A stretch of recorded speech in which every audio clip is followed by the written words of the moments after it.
Hello. I'm so glad that you are here. Happy Tuesday to everyone. Oh, I'm so excited for this one. I absolutely love the Royal Spiness series, one of my favorite cozy mystery series. But as always, I just have whatever you want to tell us about the different series that you have, introduce your characters. Okay. Well, I write two different mystery series. They're both historical. They're very different in tone. I write the Molly Murphy series, which is set in early 1900s New York City and features an Irish immigrant woman. So the stories are fairly gritty often. It's a lot to do with the immigrant experience. And then, of course, I write her Royal Spiness, which is lighter, funnier. Um,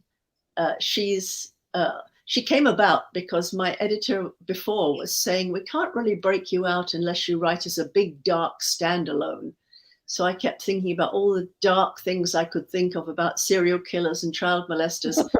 And then I thought to myself, I don't want to stay in darkness for 6 months. And I thought, what's the most unlikely sleuth I could come up with? And I thought, how about if she was royal? And how about if she was penniless? And it was the 1930s. And so I just sat down and I wrote in her voice. And that thing that I wrote then, that first thing I wrote down, was the first chapter in the book, completely unchanged. So I must have got her voice instantly. So Lady Georgie, she's Queen Victoria's great-granddaughter. Her grandmother was, as I put it, the least attractive of Queen Victoria's. I don't mention which one, and she's probably a fictitious one, but anyway, and her father obviously was a royal duke, but then he married her mother, who was of very humble beginnings, which she chooses to forget, and a very famous actress. So Georgie straddles two worlds. You know, she has her royal world and she has the world of her grandfather, who was a Cockney policeman. So I think makes her a great character because she's slightly an outsider in both of them. So it's the 1930s. It's the time of the Great Depression. There are lots of people who are qualified who can't get work. And Georgie is only qualified to walk around with a book on her head, to know where to seat a bishop at a dinner table. And is she supposed to marry well? That's what all girls of her class were supposed to do. As she puts it in the first book, one of those chinless, spineless, and half imbecile princes. And she chooses none of the above. So she flees down to London in the first book, which was called Her Royal Spiness, to try and make her own way. And it's a sharp learning curve. We've now come through 15 books. We're coming up to the 16th. And she's learned a lot. She's got more savvy. She's found a few dead bodies along the way. And the thing I like about this series is that lots of real people walk across the pages. You'll find Queen Mary and King George. You find the Prince of Wales, and of course Mrs. Simpson. I love writing about Mrs. Simpson because she was so awful. I like making her awful, and I like watching George's mother, who is a pretty strong woman, and Mrs. Simpson loved to do battle in a very polite way, which I find delightful to write about. So Georgie, after 15 books, is now married to the dashing Darcy, who has always been a bit of a naughty boy, we think, and we don't quite know what he does for a living, but we suspect it's something to do with spying. So we have Darcy there in her life now, and the worst maid in the world, Queenie, is still with her. She acquired Queenie when she couldn't afford a better maid, and she sort of feels guilty now because Queenie has been brave in a couple of occasions when Georgie's life was threatened. So Georgie keeps her on, and now she's an assistant cook. And so far, she hasn't burned down the kitchen, which is good. Those characters are so much fun, and I'll tell you, I say this all the time on my channel. The narrator for that series is the best narrator I've ever listened to do a book. Yeah, that's the Royal Spiness series. Yeah, well, I had the best narrator in the universe doing the first books. She managed to get all those characters without resorting to caricature. You always knew who was speaking. And even if she did the old Cockney grandfather, you knew it was him. And she was wonderful. And she was only in her late 40s. And one day I got an email to say that she died. And that was a huge shock because she contracted leukemia. I'd seen her literally 2 months before. And she contracted leukemia and she went just like that, which was really shocking to me. So we did some auditions for a replacement. And I think Jasmine Blackborough, who's the one now, she does a very good job. You know, I asked her to listen to Catherine Kelgren and get the same feel. And I don't think she's quite as good, but she's pretty good. Yeah. Yeah, she the earlier one is just fantastic. Yeah, she was. I can't say enough. I want to pop on here. Some people are saying hello. Hi, Cajun. Hello, everyone. Hey, Storm. Cajun says chinless and spineless. Hi, Kay. Kay is my mother-in-law, so everybody be nice. Hey, Regina. It's good to see you. So, your Molly Brown series, that one I haven't. I don't think I've listened to the first one. But how long has that gone on? Oh, it's Molly Murphy. We just had book 19 come out, so she's been around for a while. Yeah, we started off with her. The first book in that series was called Murphy's Law, and it started when I took a trip to Ellis Island, and I hadn't expected to be emotionally overcome there, and I was. And I thought, I have to write about this. And so I wrote this book in which Molly Murphy has to flee from Ireland because she accidentally kills the man who's trying to rape her. And he's the landowner's son, and she knows she'll get no justice. So she runs as far as she can, and she gets a chance to come to Ellis Island using another woman's name. And when she's on Ellis Island, a murder occurs, and the name that she's using shows up as one of the prime suspects. So that was the first book in that series. And the good thing about that was it got nominated for a whole lot of awards. It won the Agatha, it won a couple of other awards. So that established that book really nicely the first time. And so since then, Molly's been trying to make her way in New York. Like Georgie, sometimes she's been more successful than others. You know, I think both of them have parallels. They're a woman alone in a difficult environment without family to back them up. And it's a difficult time for both. How do you make your way when you don't have funds and you don't have family to stay with? So, you know, both of them have done that, and they've come through with flying colors, and they both met a charming man, which is nice. I always like that in my books. You know, I don't think I can write a book without a tiny sliver of romance in it, because I like to read that. So, Molly is up to book 19 now, and she's a wife and a mother and established in New York City. The latest book came out literally 1 week ago today. And nice. And it's called All That Is Hidden. And it deals with Tammany Hall corruption in politics and at the docks, and Molly and Daniel getting involved with a very powerful family. And of course, William Randolph Hearst is running for mayor against them. And so it's a lot of real stuff that comes into these books, which I really like. And now I write this series with my daughter, Claire. And that's been a really delightful experience, because that's awesome. I put the series on hold because I literally couldn't do 3 books a year. I said, this is crazy. And so Claire came to me and she said, you know, you get so many letters saying, when's there going to be another Molly book? I would like to do this series with you. So I said, okay. I was a little bit hesitant because I love my daughter, and I thought, I know she's a good writer, but what if this doesn't work? But it did work. She came in, she just jumped right in. She got Molly's voice. She loves the research. And so we've just turned in our 3rd book together. So that's really nice and very exciting. How fun. So you write amazing sleuths. Do you think in your real life that you would be a good sleuth? I'm very observant.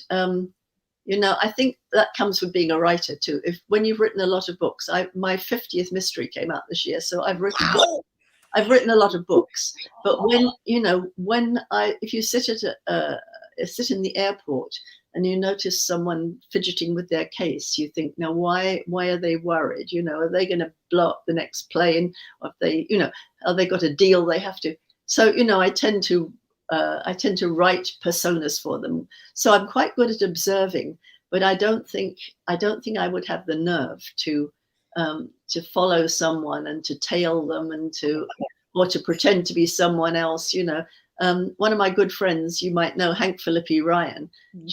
She's an investigative reporter, and she's literally put on disguises and gone into awful places. I couldn't do that. That's the nice thing about writing. You can make your characters be smarter and prettier and cleverer and slimmer than you are, and no one can stop you. I'm with you. I'm too much of a scaredy cat for that. I'm gonna let the professionals handle it, and I'll just stay over here. Yeah. So I'm the same way. And I thought I was really observant, but I never figure out who the murderer is. My newest, the thing that I've been doing lately is just suspect everybody, including the main character, until they can prove to me otherwise. Everybody's a suspect, and then I can't get it wrong. But I had someone write to me just last week, and she reads so many mysteries. She said, I have come to the conclusion that if the butler or servant does not hand you the wine, it's poisoned. So from now on, that's what you just have to say. Of course, that's funny. The butler does it sometimes too. You know, in the book where the butler did it, that might be that. But I'm quite good at figuring out, especially TV. TV is easier because, you know, they play by the rules so much on TV. So if you see, you know, Jessica Fletcher and those, if there was someone who couldn't possibly have done it, you knew they did it because everybody else was a suspect, and you thought, oh, well, the car mechanic who appeared for 2 seconds in that scene, he must have been the man's illegitimate son, and sure enough, he is. You know. So. But no, I mean, I'm quite good at figuring out, I think. But that if someone stumps me, then I'm very pleased. Do you read a lot of mysteries? I do, yeah. I'm given these days, I have sort of become the go-to person to blurb any book that was written sort of in the first half of the 20th century. So I've always got books lined up I'm supposed to read, and I like, you know, I write about that period because I think it's so fascinating. When you read contemporary mysteries, it's so sterile in many ways. You know, you can go and analyze the DNA, you can analyze the blood spatter and everything. And the times I write about, you really have to use your brain and use your intelligence. You know, if someone comes in and says, I am the rightful heir, you can't do DNA on them. You know, it's and Molly Murphy, they knew about fingerprints. Fingerprints were understood, but they'd never been admitted in court, so you still couldn't use them that much. But and in the latest Molly book, there's a big discussion that Molly's husband Daniel wants to take the fingerprints, and the guy who's in charge of the case says that's rubbish. You're not doing that. So you know, it was interesting. But so writing in the early part of the 20th century, I think, is such fun, and I like reading that too. You know, I love reading Jacqueline Winspear. I had lunch with Jacqueline Winspear today, so she has a new book out today, and she just came into town for an event tonight, so we had lunch together. And Charles Todd and Tasha Alexander. There's so many good, Diana Rayburn. There's so many good writers that deal with this time, and I think the interesting thing about it is it's close enough to us that we understand it. You know, I could take you to New York and I could do you a complete tour of Molly's New York, and most of it would still be there. And yet I have to remember, when I write those books, half the population couldn't vote. A husband could legally beat his wife. If she brought property to the marriage, it immediately became his. If she wanted to leave, she couldn't take the children. So, you know, I'm writing it about a time that's close enough to us, and yet a time that we find very hard to understand. So, and you've got the 2 world wars, which really changed society so much. In England, when I'm writing about Lady George's time, your chances of marriage, if you'd been a young woman at the time of the First World War, your chance of marriage was 1 in 10 because there were no young men left after the war. So, there's a lot of young men who came back, suffered from what they said was shell shock, which we know now is PTSD. And it depended on who you were, whether you understood them or thought they were faking it. So a lot of good things to write about. Yeah, absolutely. I have a couple more questions about that, but I wanted to, Kathy says, hello. Hi. Kathy. Kelly says, hello, everyone. I need to try the Molly Murphy one. Sounds very interesting. Excellent. Oh, thank you, Storm. Kay said, I love English and Irish stories. Awesome. Mm-hmm. I love bits of, I agree. I do too. I love bits of real people blended into the fiction. I think that's I really enjoy that as well. And yeah, Storm's a big historical fan. Yeah. So in your Royal Spinus series, you have a lot of, like you were saying, real characters mixed in. Do you have any fictional characters that you've modeled off somebody that you know? Not entirely. I married a guy who is a British aristocrat, so I've met a lot of people who are that sort of snooty upper class type people, and so some of them sort of go, oh, we do have these cousins with the silly nicknames. In my series we have Fig and Binky. Yeah. Well, I really do have. My sister-in-law has a cousin called Puff who lives with her. We really do have a Fig in the family. So we do have these silly nicknames. So I write about things I know. And I think Georgie, I don't think when I got a vision of her, I don't think I thought of me at all. But as we've gone along, I think she's acquired more and more of my characteristics. I know I can be a little bit clumsy when I'm nervous, and she, as you know, is like that. I know once I was invited, you live in Florida, I was invited to this house on Jupiter Island by this very rich guy, went to dinner with him, and he collects Chihuly glass. So if you don't know what Chihuly glass is, a lot of them have these like long things like octopuses and things sticking out, and they cost probably about 250,000. And he had them lying all over his living room. And I thought, I'm going to brush against one of these, and there's going to be a horrible tinkle tinkle sound, and he's going to say, you owe me 250. So I literally spent the whole evening holding my breath and not daring to go to the restroom in case I had to go past one of these things. So, and of course, the other thing with Georgie, if something bad has happened to me, I find it's fun to make my characters suffer through the same thing. And in the first book in the series, Georgie has a very brief encounter with a modeling job. She's asked to model this outfit, and in her case, she's modeling it for Mrs. Simpson. So that's even worse. But it really happened to me. I had a brief and disastrous modeling career too, and I had to put on this outfit that was really tight, and I could hardly get it over my hips, and I was a size 2, and it sort of buttoned up behind my neck. And I thought, this is a really strange outfit. I started to come out, and I had to walk past these people, and I'm taking tiny steps because the skirt is so tight. And I noticed something that's flapping beside me, and I think, now what could that be? Very strange. And then it dawned on me, it is culottes, and I'm in half of it. So I wrote that for Georgie, and my editor said, I think we have to take out that scene. It's just too silly. And I said, it happened to me. No, it stayed in the book. So, sometimes when there's something really bad that's happened to me, I do put it in for my characters so they suffer too. That's kind of fun. That is hysterical. Oh my goodness. Oh my goodness. And I appreciate those little things because Georgie is, although it's historical, she's still relatable because I also, and some of those things just about her character, I just think are so lovable and they're done so well. I wanted to ask, when you write, are you an outliner? Are you a pantser? I'm normally with these series, especially the Lady Georges. I'm not an outliner ever. I sort of know what I'd like to happen, like the one I've just turned, excuse me, turned in now. It's about a manor house that has a poison garden. And there's a banquet at this manor house and various people are poisoned. So I knew that was going to happen in the beginning. I wasn't quite sure who was going to be poisoned fatally and who wasn't. So I let that happen. We see where it goes. Excuse me.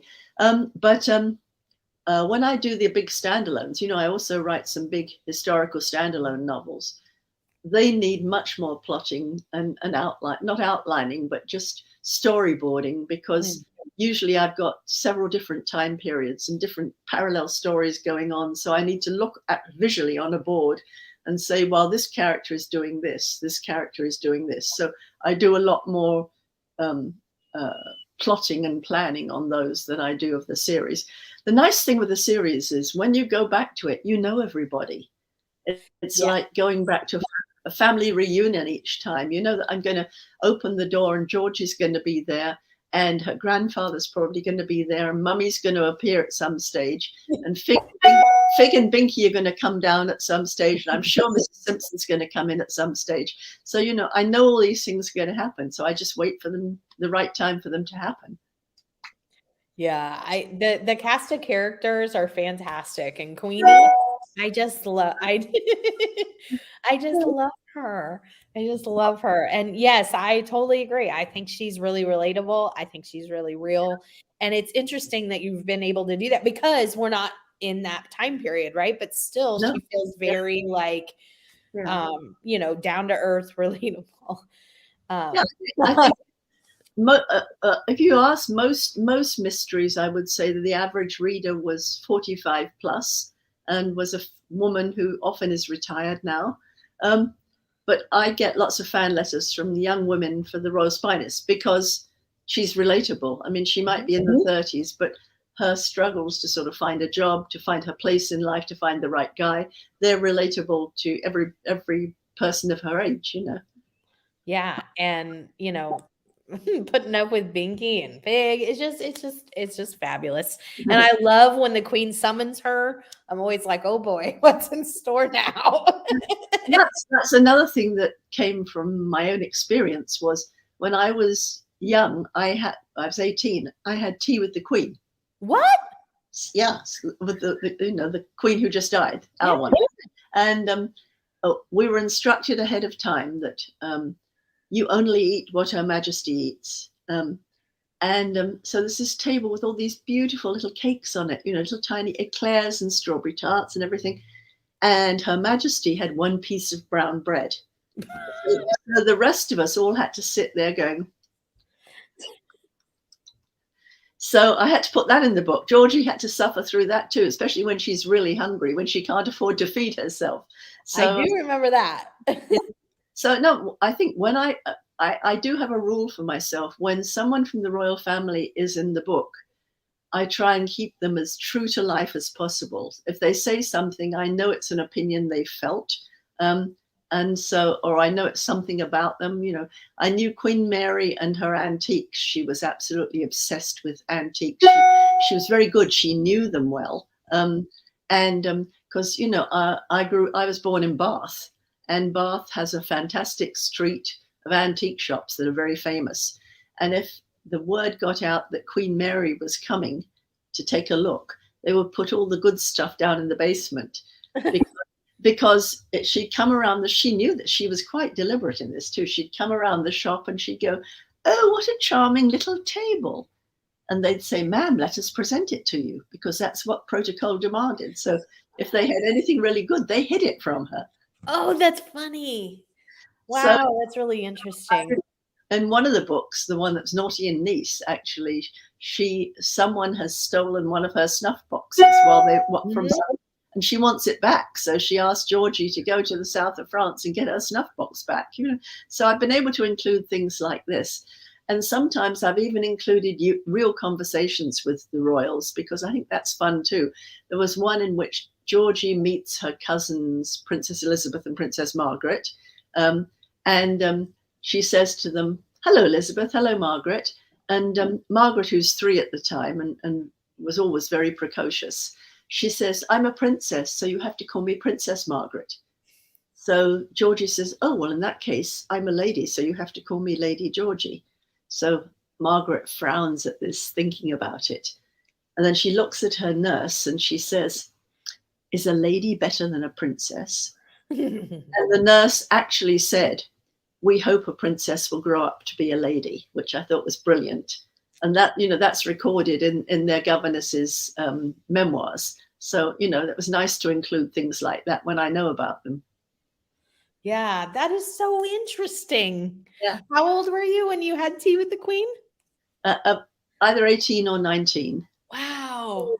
That is incredible. Yeah, it was a good, and the thing I remember was how nice she was. She was so relaxed and so pleasant. And of course, you're told when you go in, you never initiate the conversation. You wait till the Queen talks to you.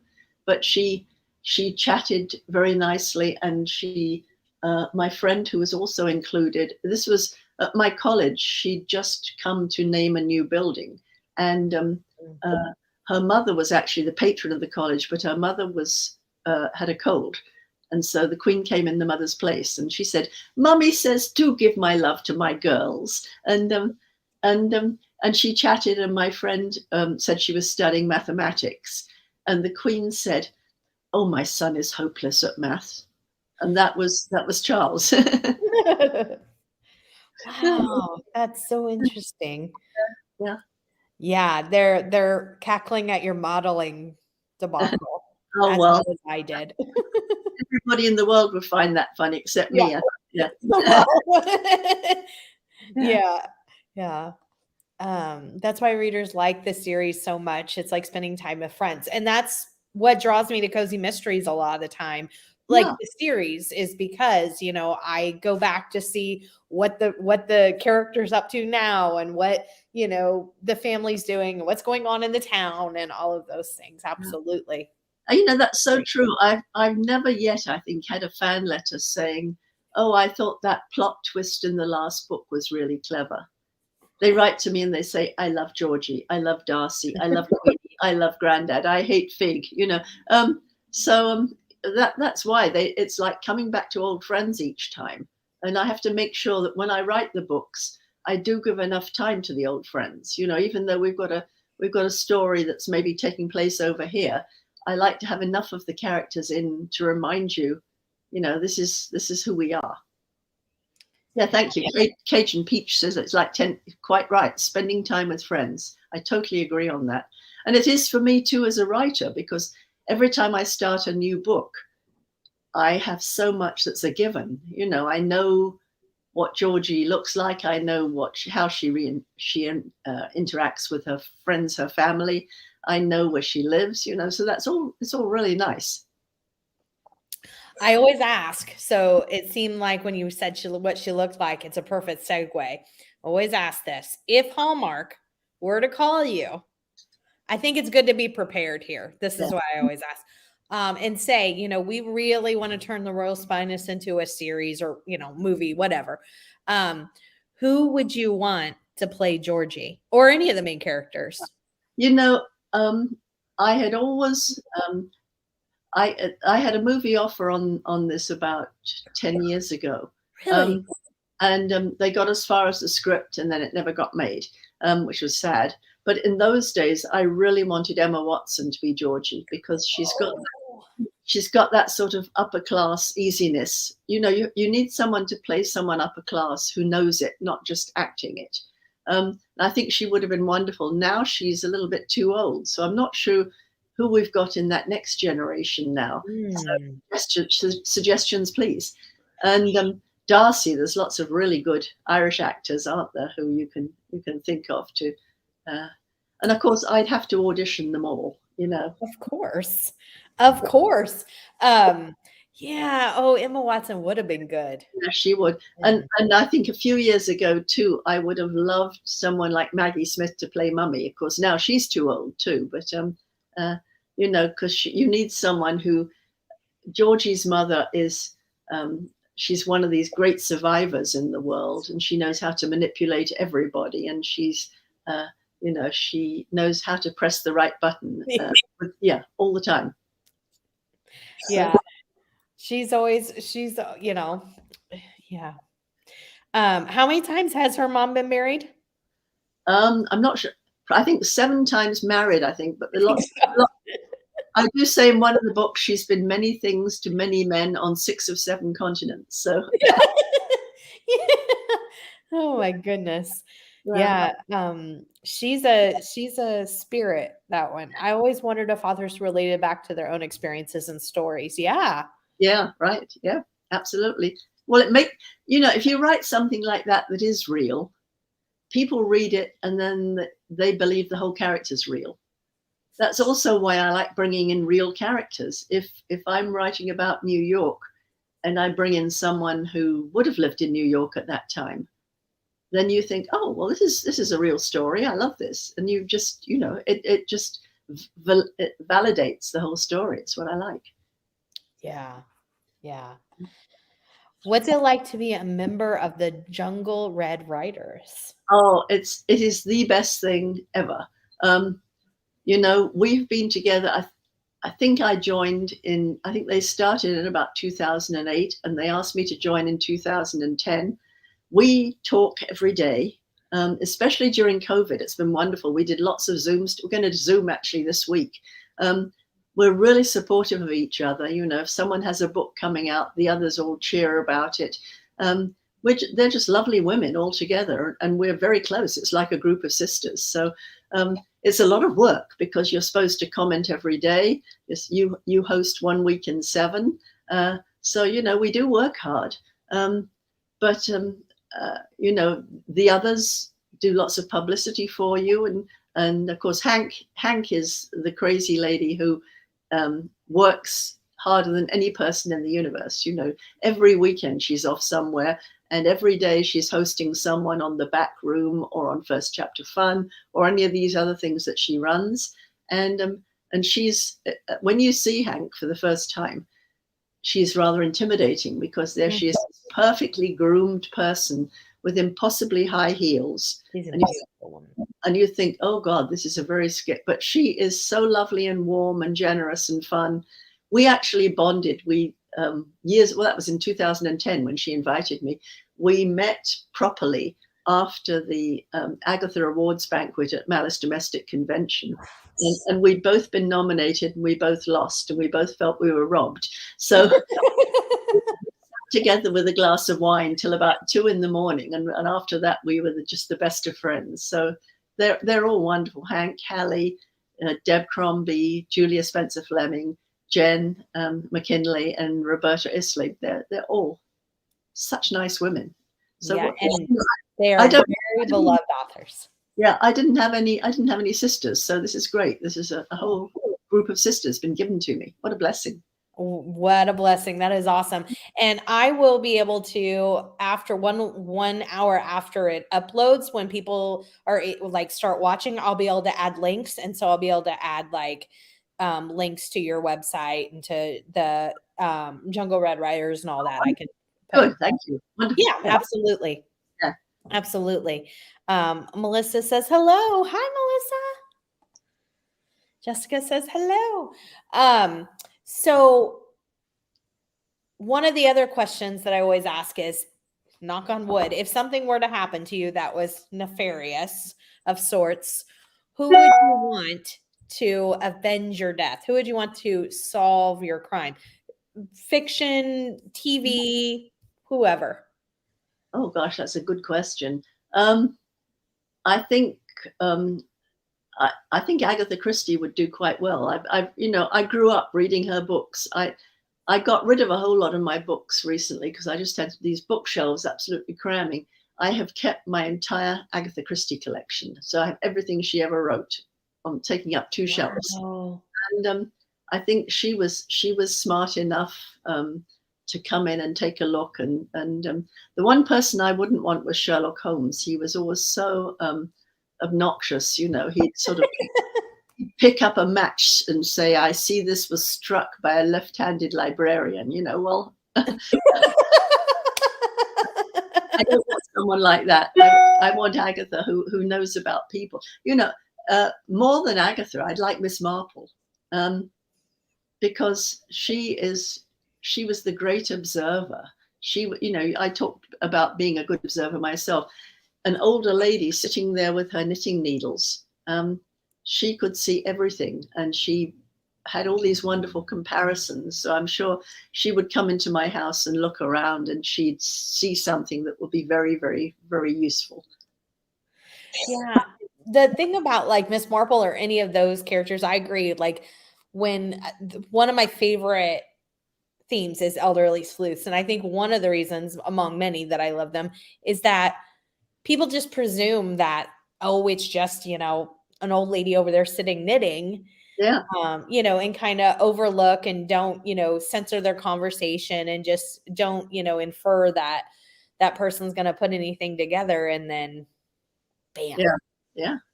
Yeah. And often they don't even notice there's an old lady knitting. It's just completely, they're invisible sometimes. So, it's great. She can sit there knitting and she can overhear the conversation in which two people say, I told you not to come. Well, I had to be here at the end, didn't I? She's there knitting away and nobody ever sees her. Yeah. Yeah. Have you watched any of the new series or whatever that is of the Miss Marple? I haven't seen the new one. I loved Joan Hickson so much as Miss Marple. I've seen a couple of series since. I saw the one with Hester, whatever her name is. There were two done since, and I didn't really like either of them. I didn't feel they quite got her, and Joan Hickson got her totally. So we have BritBox, and during COVID, we watched again all the Poirots, all the Miss Marples, all of those. So.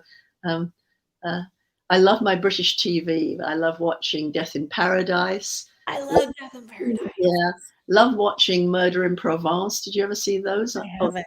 That's a series. It's actually made for BritBox. So it was, but it takes place in all these lovely places in Provence. The only thing that's strange is that all the characters are supposed to be French, and yet they talk with these various English accents. And you think, this is very hard to understand. And yet, on the other hand, you couldn't have them say to each other, you stupid person, why are you going there? That would be awful too. So I don't know what the answer is on that. I suppose they're doing the right thing, but it jars a little when he's a French judge.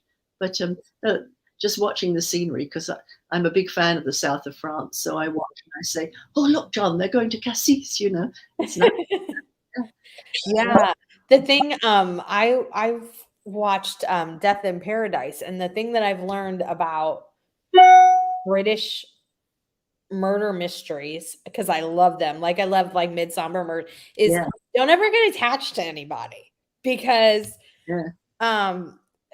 it's different than I feel like in the US, I don't feel like they change people as sometimes in the British shows. They're just like they're cutthroat over there or something. Oh yeah, that was, Death in Paradise. We loved the first guy, who was so awfully British that he had to wear his suit, when he was, and I loved the sort of hints of romance with him and Florence before, and then she went, and that was sad, and then he went, and then of course then Humphrey went, and now he's showing up with After Paradise, isn't that what it's called? So, the one where he's a detective now in Cornwall.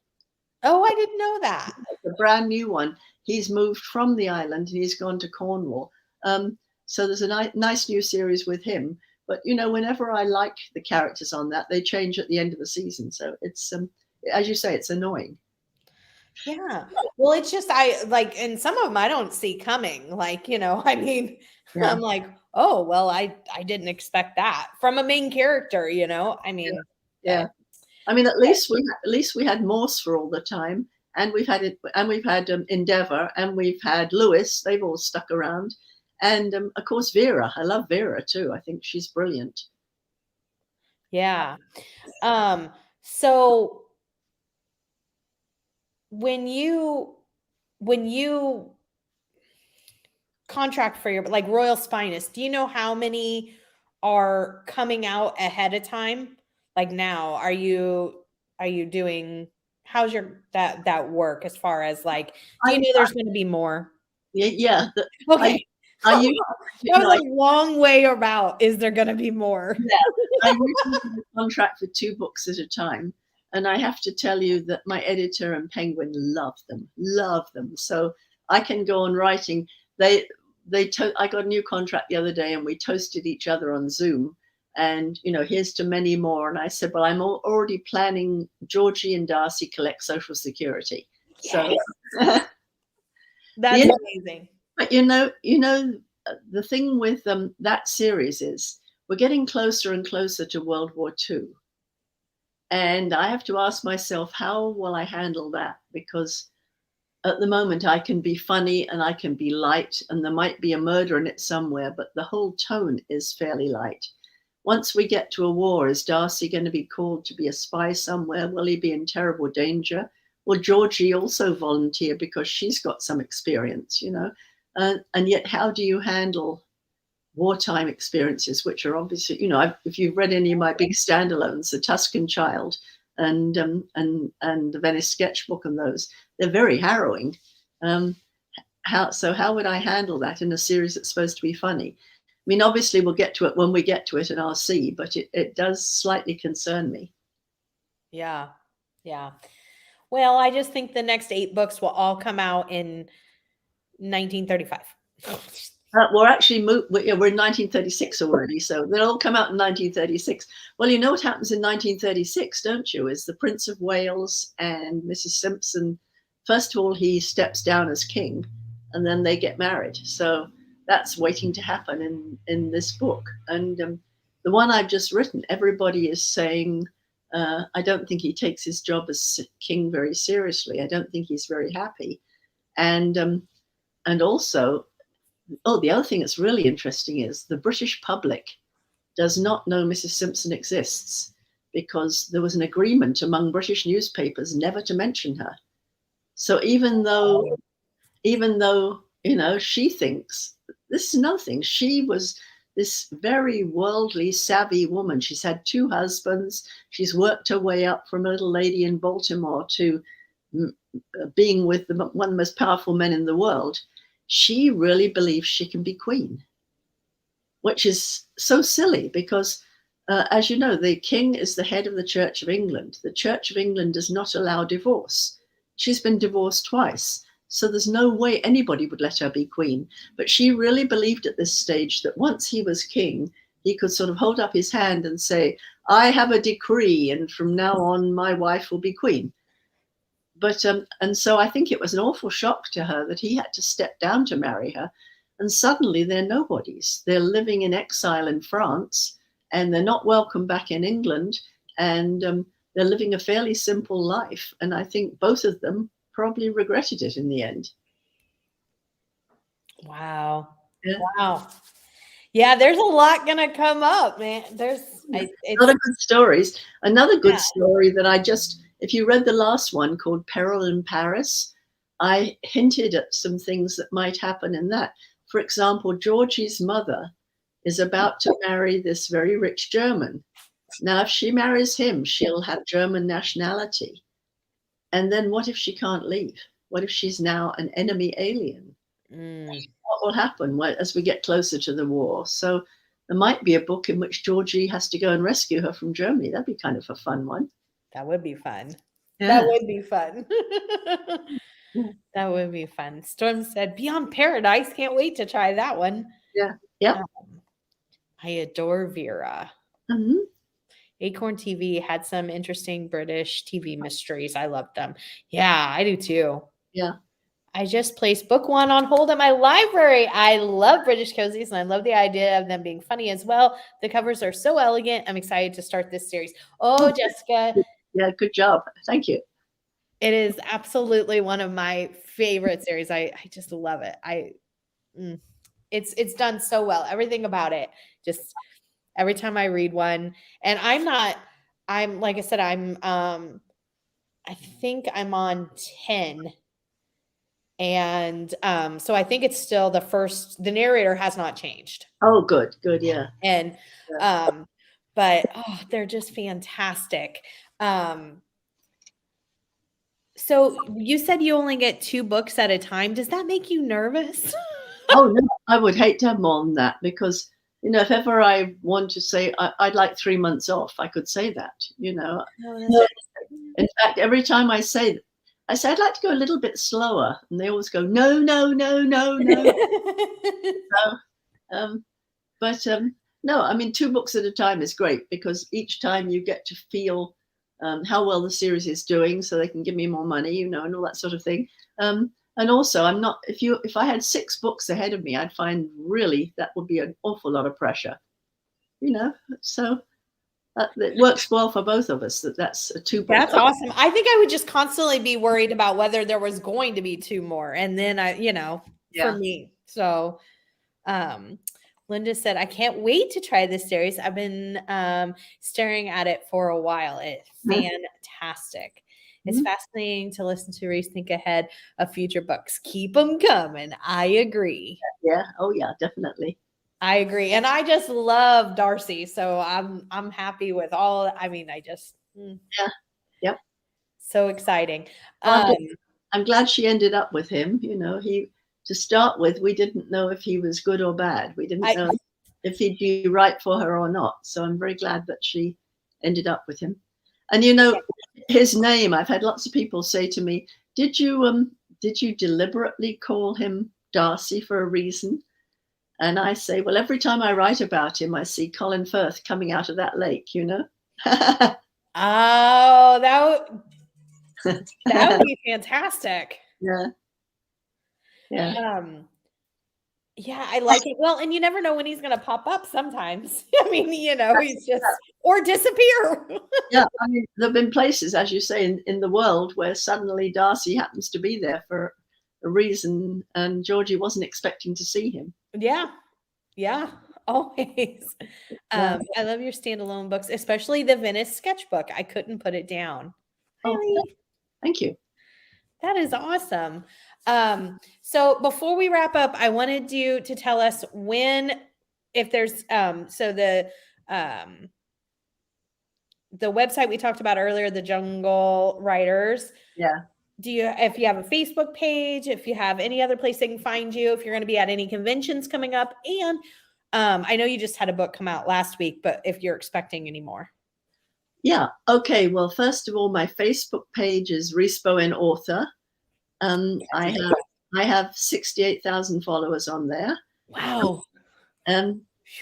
Including some very strange men from Africa who write to me and say, "Oh, beautiful mama, I want to come and live in your house." But most of them are really nice normal people.